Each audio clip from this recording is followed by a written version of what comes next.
8장 1절부터 10절의 말씀으로 광야길을 걷는 인생이라는 제목으로 하나님 말씀을 전하려고 합니다. 우리 제목 같이 말하지요. 광야길을 걷는 인생. 광야길을 걷는 인생. 여러분 후식거리 다 모이면 함께하는 레저 활동 같은 것들이 있나요? 요즘 다 모이기도 어렵지요. 각자 바쁘고 또 흩어져 살기 때문에 참 모이면 참 반갑고 좋은데 마땅히 할 것이 없어요. 그전에만 윷놀이 같은 것도 하고 어떤 저 화투도 치나요? 저희 집 같은 경우는 1년에 한두 번 이렇게 명절에 모이면 노래방을 가거든요.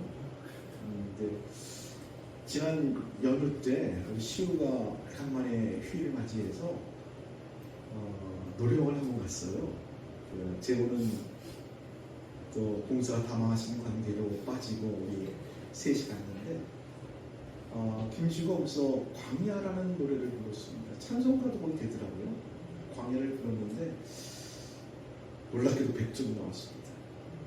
그 광야를 들으면서 제 마음이 참 씁쓸하고 아팠어요. 왜냐하면 이 아이가 이제 입시생이잖아요. 수업을 준비하면서 얼마나 힘들고 어렸을지 그 마음이 광야 같다는 그런 생각이 들면서 마음이 참 아프더라고요. 경질이 얼마나 살벌한지 정말 그 치열한 경쟁 속에 아주 가까운 친구는 정신질환까지 왔어요. 우리 시우도 가끔 그 우울증 때문에 막 울고 그런 모습을 기억하기 까닭에 참 마음이 힘들더라고요. 그 광야의 가사가 이렇게 되어 있죠. 왜 나를 깊은 어둠 속에 홀로 두시는지, 어두운 밤에 왜 그리 길었는지, 나를 고독하게, 나를 낮아지게, 세상 어디도 기댈 곳이 없게 하셨네. 광야에 서 있네. 시온은 지금 광야 가운데 서 있는 것입니다. 근데 사실 시온뿐만 아니라 저 여러분도 광야 가운데 서 있고 살아가고 있는 것이죠. 저는 예수를 믿고 신앙생활을 하면서 참 이해되지 않는 한 가지가 있어요. 왜 하나님은 예수 믿고 구원받았을 때 그 즉시 우리를 천국으로 데려가지 않는가 하는 겁니다. 예수 믿고 구원받았을 때 당장 천국에 들어갔다면 이 땅에서 겪는 고통들, 슬픔들, 어려움들, 탄식들, 외로움 그런 것들은 겪지 않아도 될 텐데 말입니다. 그렇지 않나요? 그런 생각 안 해보셨나요? 천국 갔으면 얼마나 좋을까요? 근데 하나님은 일정 기간 동안 구원받고 죽기까지 그 기간을 우리 일생 이렇게 얘기하지 않습니까? 그 일생을 이 땅 가운데 살도록 그렇게 하셨다는 겁니다. 왜 그랬을까요? 무엇 때문에 하나님은 이 땅에 살게 하신 것일까요? 우리 2절 말씀 한번 읽어볼까요? 2절 오늘 본문의 2절입니다. 시작. 내 하나님은 여호와께서 이 40년 동안에 내게 광야길을 걷게 하신 것을 기억하라. 이는 너를 낮추시며 너를 시험하사 내 마음이 어떠한지 그 명령을 지키는지 지키지 않는지 알려 하시니라. 이 40년 동안의 광야길을 걷게 하셨다라고 말합니다. 한번 생각해 보십시다. 출애굽한 이스라엘 백성들이 그 목적지는 어디죠? 가나안을 향한다는 말입니다. 이 성경에 보면 구원에 대한 그림이 굉장히 많이 나오는데 가장 선명한 그림이 출애굽입니다. 출애굽은 우리의 구원을 상징합니다. 그들이 가야 할 가나안은 상징적으로 천국이겠죠. 근데 하나님께서 이스라엘 백성들을 출애굽시킨 뒤에 바로 가나안에 들여보내는 것이 아니라 광야를 40년 동안 살게 합니다. 여러분 40년이라는 것은 한 세대를 의미합니다. 인생 전체를 의미하는 거예요. 인생 전체가 광야길을 걷게 하셨다고 성경이 얘기합니다. 우리가 흔히 생각하는 그 광야는 잠시 축복의 전 단계로 지나가는 과정이라고 생각하는 경향들이 있는데 사실 그렇지 않습니다. 성경은 우리 인생 전체가 광야라고 말합니다. 쉽게 이해할 수가 있죠. 어떤 고난의 과정이 광야라면 그 광야를 통과했어요. 한 번의 광야를 통과하면 끝인가요? 곧바로 또 광야가 밀려옵니다. 끝없이 광야는 우리 가운데 밀려오게 되어 있죠. 우리가 살아가는 삶 자체, 우리 인생 전부가 광야인 것을 기억하시기 바랍니다. 그러면 다시 물읍시다. 하나님은 왜 우리를 광야길을 걷게 하신 것일까요? 오늘 본문의 그 이유를 우리에게 답해 주고 있습니다. 우리 2절 말씀 다시 읽습니다. 2절 시작. 내 하나님 여호와께서 이 40년 동안에 내게 광야길을 걷게 하신 것을 기억하라. 이는 너를 낮추시며 너를 시험하사 내 마음이 어떠한지 그 명령을 지키는지 지키지 않는지 알려 하심이라. 이는 뭘 봤죠? 왜 광야길을 걷게 하셨는지 그 이유는 너를 낮추시며 이렇게 얘기합니다. 한번 따라해 보십시다. 우리를 낮추시려고 우리를 낮추시려고 광야길을 걷게 하시는 겁니다. 여기서 우리 또 질문을 하죠. 이스라엘 백성들은 애굽의 노예였다는 말이에요. 노예보다 더 낮은 그런 신분이 있을까요? 가장 낮은 사람들인데 뭘 더 낮춘다고 주님께서 그렇게 말씀하시는 걸까요? 우리를 낮추시려고. 사실 그것은 신분의 문제가 아니라 우리의 본성의 문제인 것이죠. 다시 말씀을 드리면 노예였지만 이스라엘 백성들은 그 마음의 본성이 교만했다고 성경은 말하고 있는 것입니다. 이스라엘 백성뿐만 아니라 모든 사람들이 사실은 교만이죠. 그 성경은 교만을 원죄라고 얘기합니다. 우리 창세기 3장으로 돌아가 보십시다. 하나님이 처음 만드신 아담과 하와가 있었습니다. 그들은 에덴 동산에 살고 있었는데 창세기 3장을 보면 뱀이 등장을 합니다. 뱀은 사단의 상징입니다. 뱀이 어떻게 욕을 하죠? 하와에게 하와야, 저 나무의 실과 선악을 알게 하는 나무의 실과를 따먹지 말라 하더냐. 하와 이렇게 얘기해요. 하나님이 먹지도 말고 만지도 말라고 하셨어. 그때 뱀이 어떻게 욕하죠? 아니야, 저건 먹으면 너도 하나님처럼 선악을 알게 하는 그 눈을 가지게 될 거야 라고 욕을 합니다.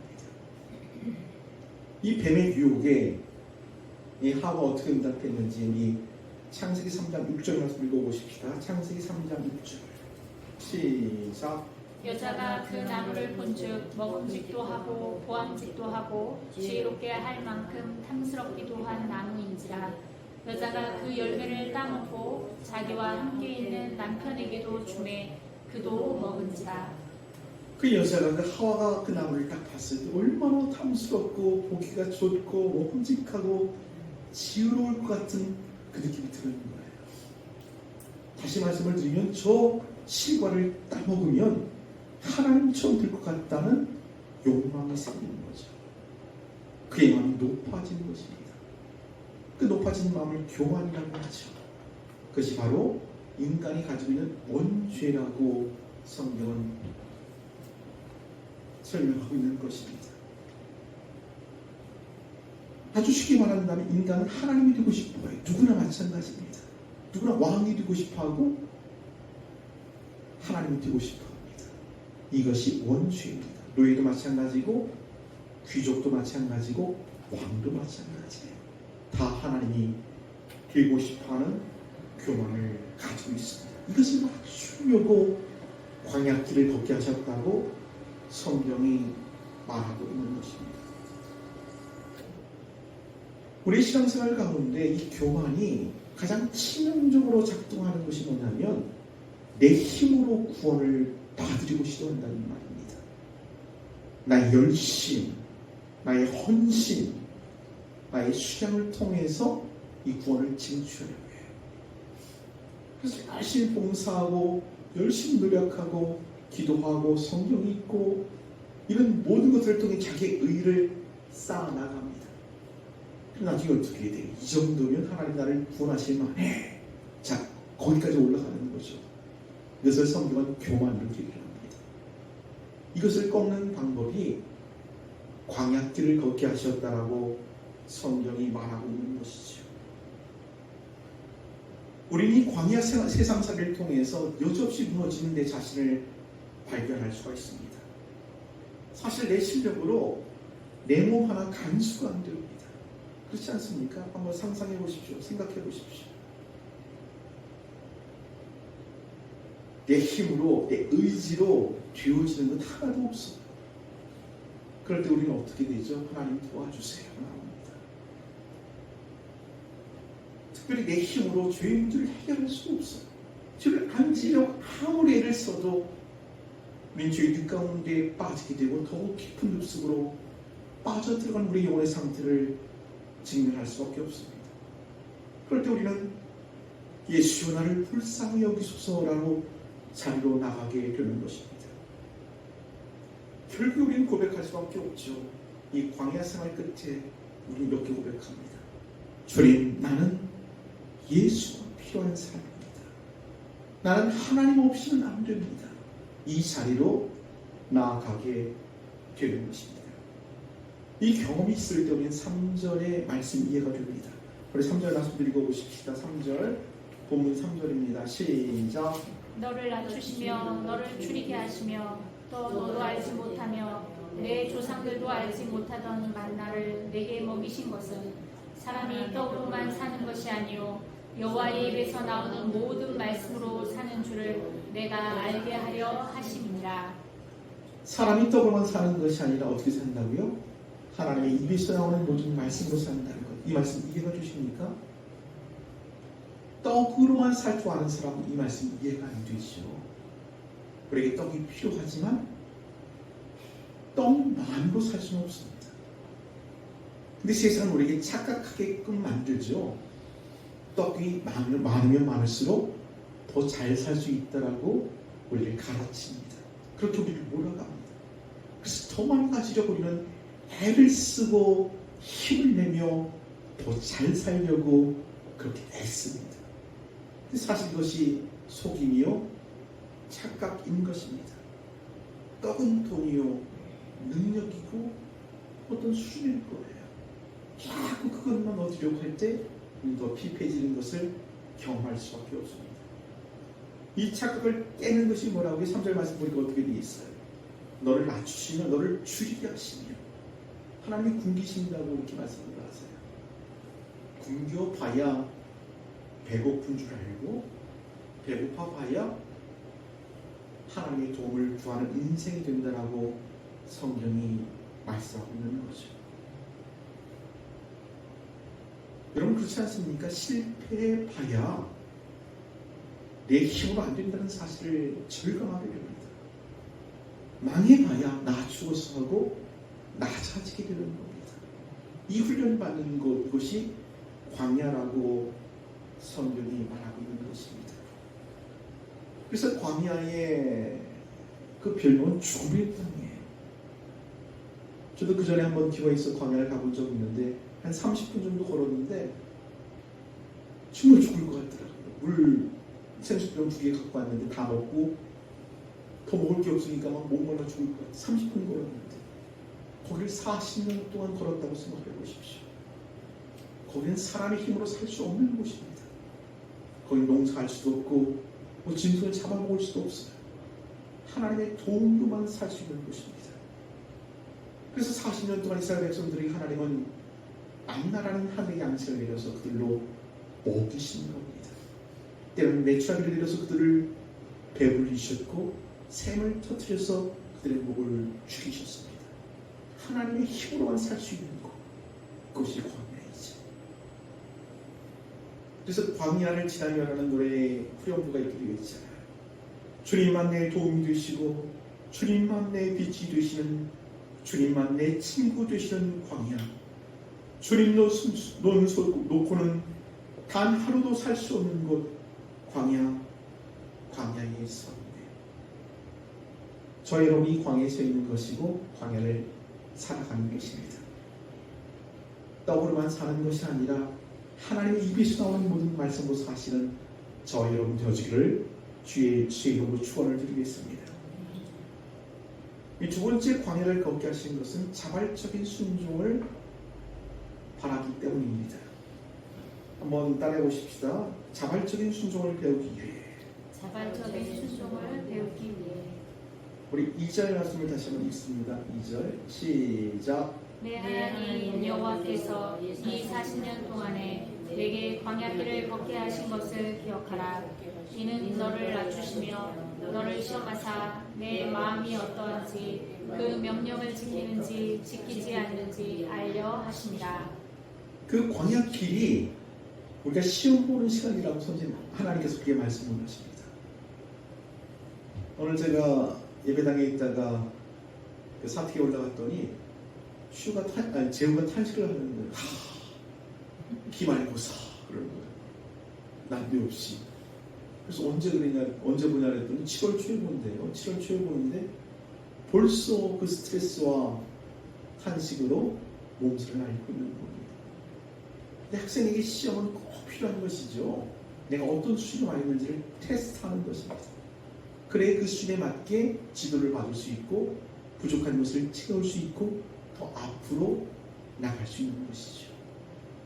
시험을 포기한 학생은 결코 학생이라고 말할 수 없는 겁니다.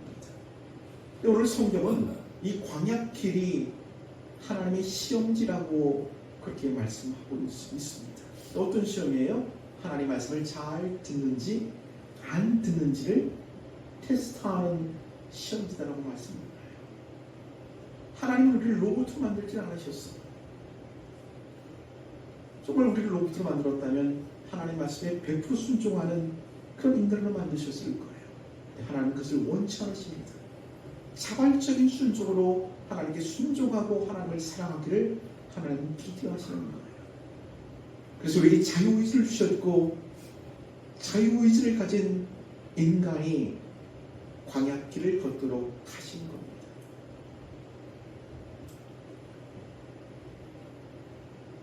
그런데 우리가 닥친 이 시험지에 우리는 정답을 써야 되잖아요. 근데 자꾸 오답을 쓴다는 거예요. 내 뜻, 내 욕심, 내 바람으로 그 답을 쓰니 맨날 빵점이죠. 그럼 그 시험을 또 치르는 거예요. 앞으로 나가지 못하고 맨 똑같은 초등학교 산수 거기에 매달려서 나가지 못합니다.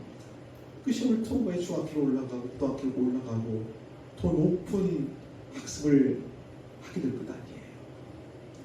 누가복음 15장을 보면은 그 기다리는 아버지의 비유인데 탕자의 비유라고 말하기도 하죠. 그 둘째 아들 이야기가 나옵니다. 아버지가 돌아가시기 전에 유산을 미리 받습니다. 그리고 먼 나라가 허랑방탕하지요. 돈 있을 때는 잘 먹고 잘 살았습니다. 많은 친구들이 있었어요. 돈 떨어지자 친구도 떨어지고 당장 먹고 살 일이 급급해졌습니다. 그래서 취직을 했는데 그 유대인들은 정말 싫어하는 게 그 돼지거든요. 돼지를 치는 일을 하게 됩니다. 하도 할 게 없으니까는 정말 하기 싫은 그 돼지를 치는 일을 하게 되는 거죠. 근데 돼지를 치는 일을 하면서도 먹을 것이 없으니까 돼지밥, 쥐엄장이나 돼지밥을 좀 먹으려고 하는데 주는 사람이 없습니다. 말 그대로 탕자, 이 둘째 아들은 광야 사기를 시작한 거죠. 광야 시험을 보고 있는 거예요. 그래서 시험을 치릅니다. 어떤 답을 적어야 될까요? 하나님, 누군가의 손길을 통해 이 돼지밥을 내게 풍족히 줄 수 있도록 해주세요. 이렇게 기도했다면 정답일까요? 오답일까요? 하나님, 이 돼지 친구 말고 더 좋은 직장, 연봉 많이 가질 수 있는 직장을 옮기게 해주세요. 이건 정답일까요? 오답일까요? 이 빵점짜리 답안지입니다. 맨 거기서 벗어날 수 없는 거예요. 정답은 뭐예요? 우리 누가복음 15장 가서 한번 펼쳐보십시다. 누가복음 15장 우리 17절부터 한번 읽어보십시다. 17절부터 19절까지. 누가복음 15장 17절부터 19절까지. 시작. 이에 스스로 돌이켜 이르되 내 아버지에게는 양식이 풍족한 품꾼이 얼마나 많은가. 나는 여기서 죽여 죽는구나. 내가 일어나 아버지께 가서 이르기를 아버지, 내가 하늘과 아버지께 죄를 지었사오니 지금부터는 아버지의 아들이라 일컬음을 감당하지 못하겠나이다. 나를 품꾼의 하나로 보소서 하리라 하고. 20절. 이에 일어나서 아버지께로 돌아가니라. 정답이 뭐라고요? 아버지께로 돌아가니라. 이게 정답이에요.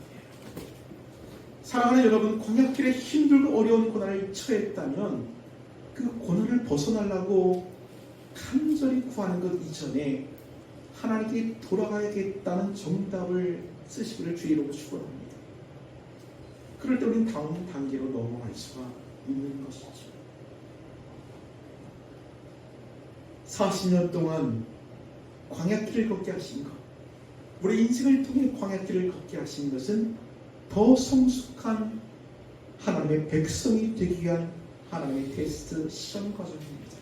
우리는 자발적으로 그분을 사랑하고 그분께 순종하는 백성이 되어야 할 줄로 믿으시기 바랍니다. 이 세 번째 광야길을 걷게 하신 까닭은 하나님 나라를 진심으로 사모하도록 하게 합니다. 한번 따라해 보십시다. 하나님 나라를 진심으로 사모하도록. 하나님의 나라를 진심으로 사모하도록. 7절부터 10절까지는 그들이 들어가야 할 가나안 땅에 대한 언급을 우리에게 보여주고 있습니다. 7절 말씀 보니까 내 하나님 여호와께서 너를 아름다운 땅에 이르게 하시나니 그곳은 골짜기든지 산지든지 시내와 분전과 샘이고 일가 보리와 소산지요 포도와 무화과와 섬유와 감람나와 풀의 소산지라. 우리 구절 같이 읽어보십시다. 시작. 내가 먹을 것에 모자람이 없고 내게 아무 부족함이 없는 땅이며 그 땅의 돌은 철이요 산에서는 동을 캘 것이라. 그 땅이 좋은 땅이라고 그래요? 나쁜 땅이라고 그래요? 좋은 땅, 기가 막힌 땅이라고 오늘 소개하고 있지 않습니까? 이 광야길을 걷는 동안에 그 땅을 사모하라고, 그 땅을 기대하라고 광야길을 걷게 하셨다고 말합니다.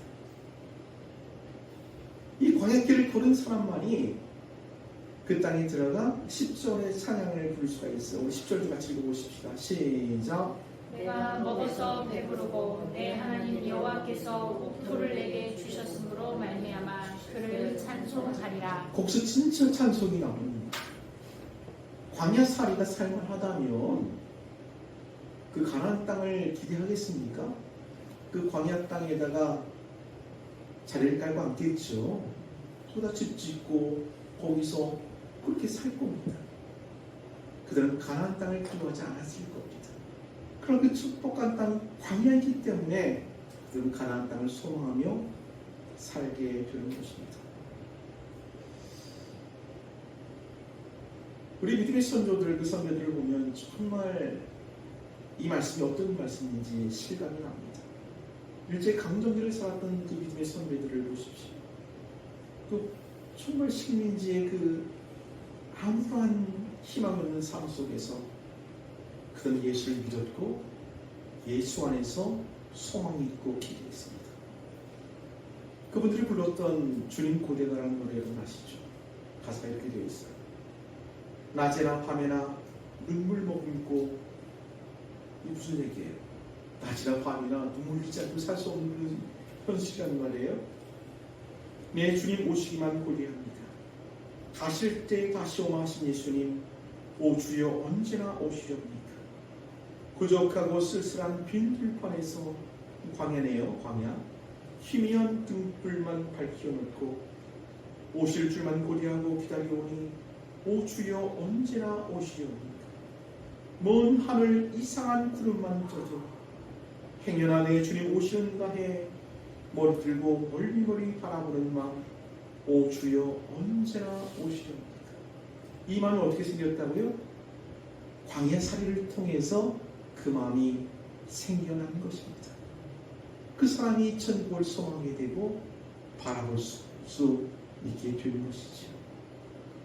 사랑하는 여러분, 우리가 살아가야만 한 우리의 인생, 그 광야살이는 하나님의 의지된 계획입니다. 그러다 이 광야가 힘들고 어렵고 죽게 있는 것만 가득한 곳이에요. 거기는 하나님의 위로와 하나님의 보살핌과 인도하심이 있습니다. 우리 4절 말씀 읽어보십시다. 4절 시작. 이 40년 동안에 내 의복이 헤어지지 아니하였고 내 발이 부르트지 아니하였느니라. 가장 필요한 것들 하나님께서 공급하시고 채우십니다. 여러분 기억하십시오. 하나님 우리 욕심을 채우시는 분이 아닙니다. 우리 야망을 채우시는 분이 아니라 가장 필요한 것들을 우리에게 채우시는 분이세요. 우리 주기도문도 어떻게 되어 있어요? 우리에게 일용할 양식을 주옵시고.